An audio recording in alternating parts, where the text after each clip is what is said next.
আসসালামু আলাইকুম ভিউয়ার্স, আজ আমি আপনাদের সাথে পরিচয় করায় দেব সিলেট জেলাধীন ঐতিহ্যবাহী গোয়েনঘাট উপজেলার আলীরগাঁও ইউনিয়নের সেই 17 পরগনাধীন বারহাল বাজার, যা 1965 সালে প্রতিষ্ঠিত হয়, যা প্রথমে মানুষ টুকের বাজার হিসাবে চিনত।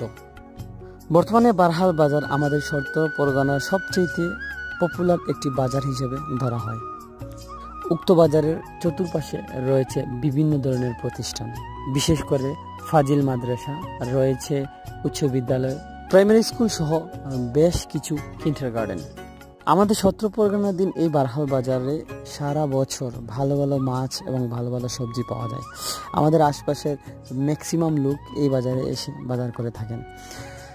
আপনারা যদি কখনো সুযোগ পান এবং গোয়েনঘাট এলাকায় ঘুরতে আসেন, আপনারা অবশ্যই এই বারহাল বাজার ঘুরে দেখে যাবেন। সবাই ভালো থাকবেন, সুস্থ থাকবেন। ধন্যবাদ সবাইকে।